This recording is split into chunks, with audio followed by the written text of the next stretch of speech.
Ayan, ngayon magluluto tayo ng spicy bopis. Ang ating kailangan, syempre, yung laman loob na yan. Hiniwa ko na yan kasi masyadong kakain sa oras kapag isama pa natin sa video natin. Hiniwa ko na ng maliliit yan. Yan. Nakikita nyo naman. Tsaka pinakuluan ko na rin yan. Pinalambutan ko na para mas madali nating maluto. Ito naman ay siling labuyo. Ang siling labuyo kasi dito sa ibang bansa ay iba. At ito ay labanos. Baka nagtataka kayo bakit labanos ang ating gagamitin. At ito naman ang ating sibuyas. Siyempre ang ating luya. Hiwa ko na rin lahat yan para mas mabilis. At ang ating bawang. At ang ating asin, at meron tayo ditong pamintang durog. Ayan, nakalagay na yan dyan. At ito naman ay bell pepper. Baka magtaka kayo kung bakit merong ganyan na ihahalo ko sa ating lulutuin. Kaya tingnan nyo na lang mamaya pagka tayo nagluluto na. At ito syempre, hindi nawawala ang carrots kapag tayo nagluluto ng bopis at ang ating betchin. Siyempre, at meron tayong nakahanda dito na extra na paper. Tapos, siyempre, ang ating asawite. Ayan po ang ating pampakulay sa ating lulutuin. Siyempre, hindi nawawala yan kasi yan ang pinaka-main natin. Para lang po yan sa pagkulay. Hindi po yan kasama sa lasa ng ating lulutuin. Umpisa na natin ang pagluluto. Siyempre, kailangan natin ng oil. Maglalagay tayo ng kaunting oil sa ating fry pan. So ngayon, ang ating uunahin, syempre, maglalagay tayo na ilalagay natin yung ating luya. Yan. Mas maraming luya, mas masarap. Sakto din ngayon sa panahon kasi umuulan. Konti nga lang ang nalagay kong luya. Kaya medyo hindi siya gaanong naglasa. Yan, haluin natin mabuti hanggang sa magiging brown ng kaunti bago natin ilagay ang kasunod na sangkap.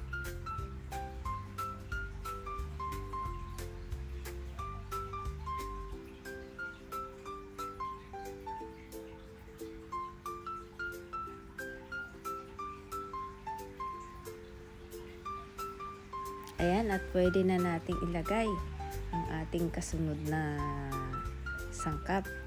Ang ating isusunod ay sibuyas. Kung magtataka kayo bakit sibuyas ang sinusunod ko, hindi bawang. Kasi pag ang bawang nasusunog, kaya inuuna ko lagi ang sibuyas.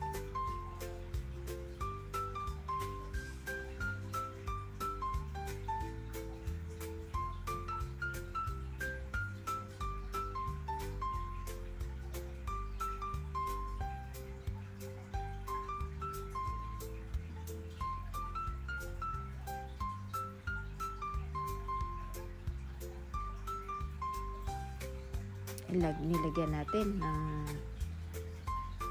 kaunting mantika. Ayan po ay olive oil kasi hindi sapat yung ating nilagay kanina.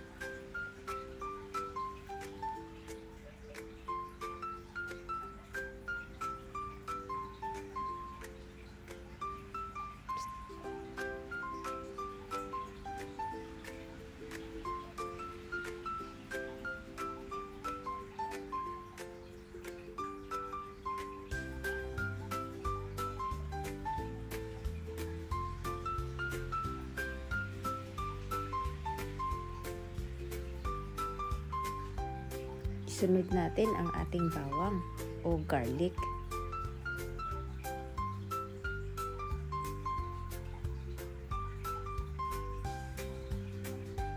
Tapos haluin lang nating mabuti hanggat sa lumambot o maluto ang ating mga sangkap.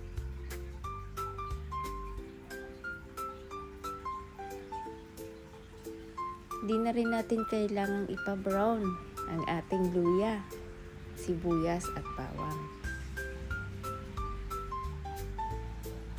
Sakto lang yung lumambot lang siya ng kaunti. Kasi kapag sobrang brown, ang ating mga sangkap, magkukos ito na baka pumait ang ating mga niluluto.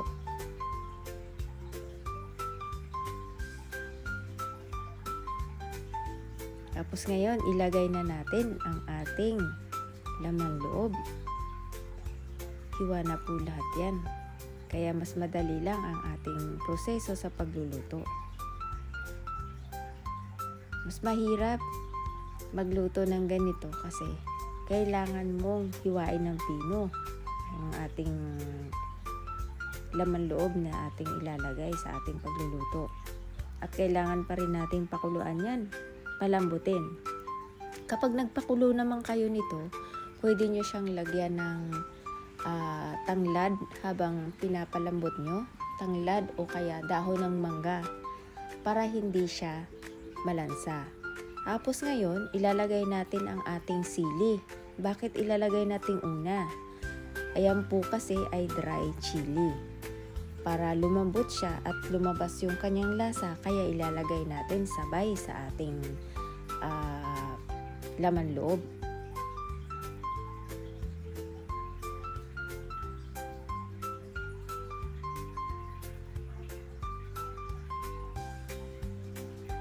Haluin lang po natin.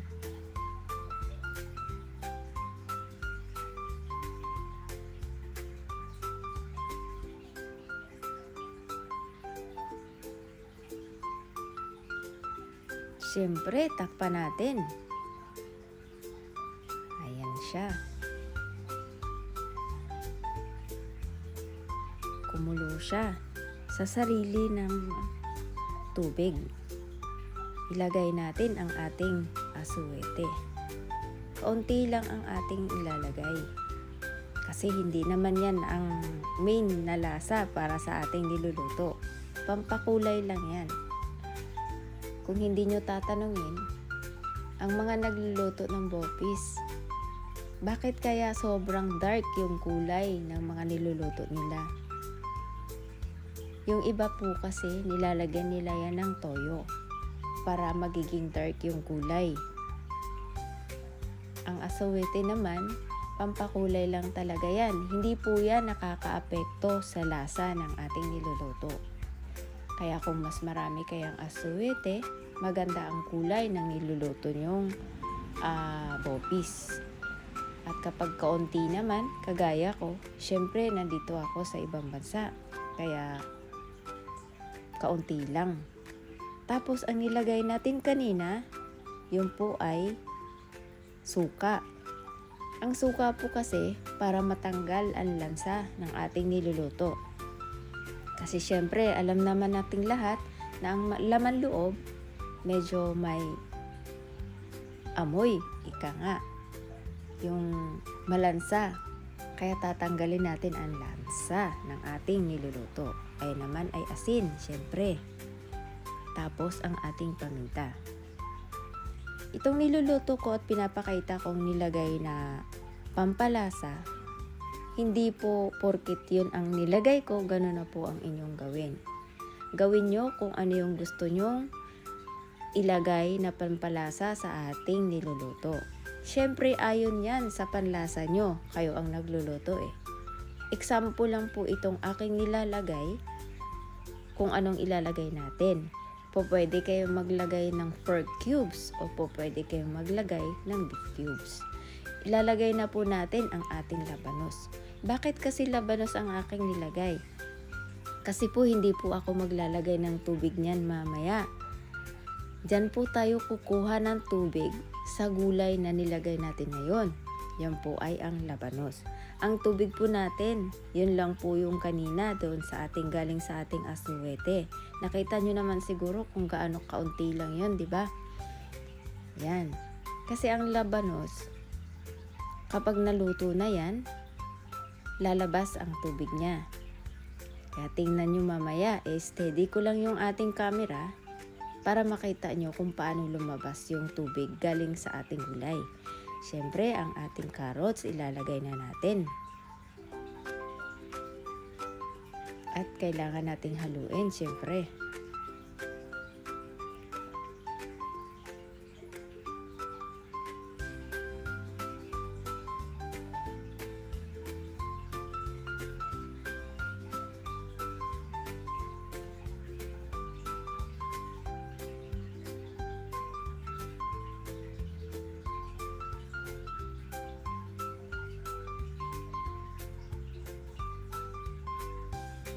Ayan, nakikita nyo ba na unti-unting lumalabas? May lumalabas na unti-unting sabaw. Yan po ay galing sa ating gulay na nilagay, yung ating labanos. Tsaka ang labanos din kasi, nakakatulong din po yan na magtanggal ng lansa sa ating niluluto.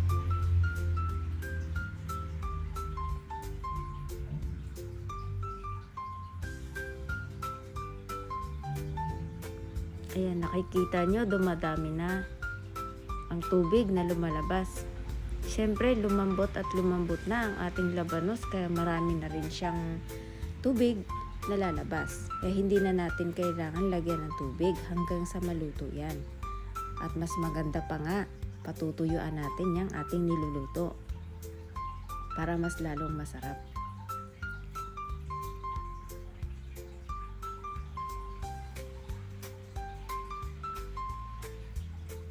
Kung nakikita nyo, syempre parang maputla yung ating niluluto dahil kulang talaga tayo sa ating aswete.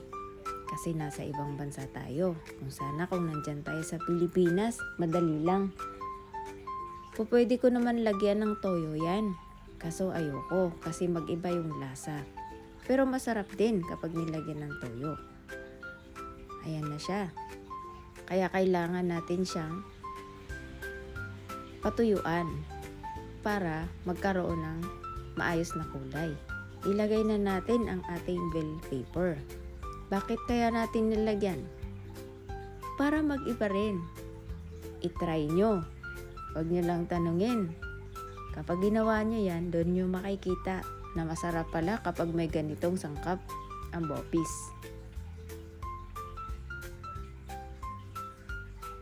Ayan. Medyo tuyo na siya, nawala na yung kanyang sabaw. So, ang gagawin natin ngayon dyan, mas papatuyuin pa natin.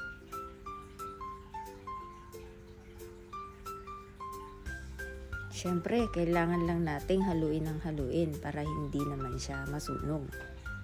Pero hindi naman yan didikit sa ating kawali, kaya okay lang.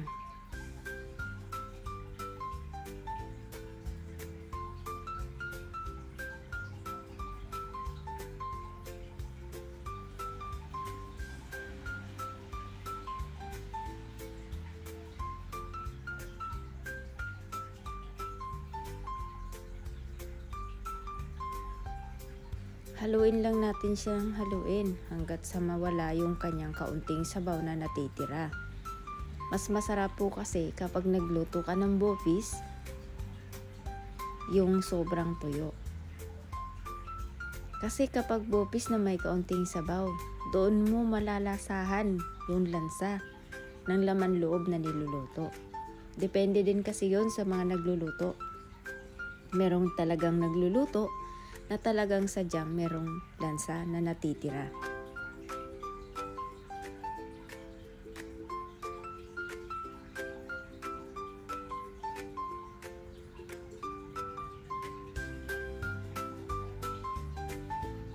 Sobrang sarap nito at maanghang. Mapaparami ka ng kanin. At magugustuhan din to sa mga umiinom para pampulutan.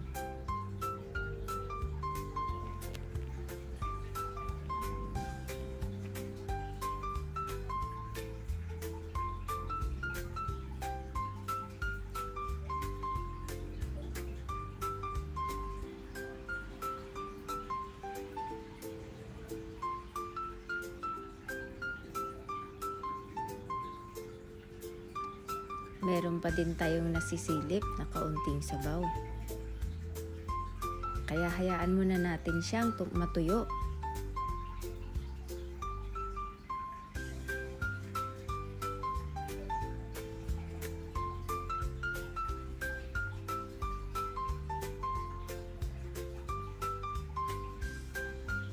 Ayan, haluin na natin ng kaunti. Ang lumalabas sa kanya ay kaunti yung mantika na lang ang kanyang lumalabas, hindi wala na yung sabaw. Pwede rin po tayong gumawa nito ng laman ng baboy. Siyempre, pwede rin po tayong gumawa ng balon-balunan. Dati yan po yung ginagawa ko. Yung balon-balunan. Kakaiba po yun. Sa susunod, ipapakita ko sa inyo kung paano gawin yun. Sa iba naman kasi, bawal sa kanila kapag ganitong sinasabing bopis. Kasi karamihan sa atin, may mga sakit. Bawal ang mga laman loob na pagkain. Kaya po pwede kayong magluto ng kahit laman ng manok, laman ng baboy, o wag lang baka kasi kapag baka kasi malansa, kung hindi nyo na-try, ang baka malansa. Ang baka talaga ay parang panlaga lang talaga yun, tsaka steak. Pwede kayong mas maganda kapag lamang baboy. Haluan nyo na rin ng laman ng manok. Pero syempre iba pa rin ang lasa, iba pa rin. Syempre dahil ang main talaga kasi nitong ating niluluto ay laman ng loob. Ayan siya. Pero meron pa din siyang lumalabas. Kailangan natin siyang patuyuan. Hindi ko na rin siya gaanong patuyuin. Kasi syempre, kailangan kong iinit yan kapag kumain ako. Sa dami nitong niluto ko, baka abutin po ito ng 48 years bago ko maubos. Kaya ilalagay ko to sa freezer para hindi siya masira. Ayan, yung mga lumalabas na nakikita nyo, hindi po tubig yan, mantika na yan.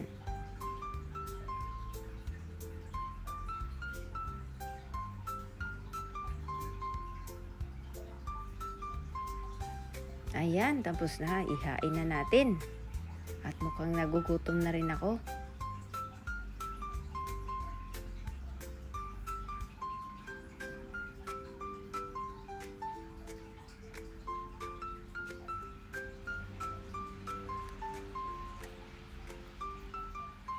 Kung nakikita nyo, wala kayong makikitang sabaw, bakas ng sabaw. Habang nilalagay natin siya sa ating plate. Kasi talagang wala na talaga siyang sabaw. Ito po ay pwede nating tawagin na pinatuyuang spicy bopis.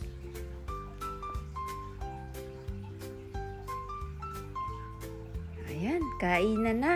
Sige, dyan na kayo ha. Kukuha na ako ng kanin. At kumain na din kayo. Salamat sa inyo. Sa susunod ulit.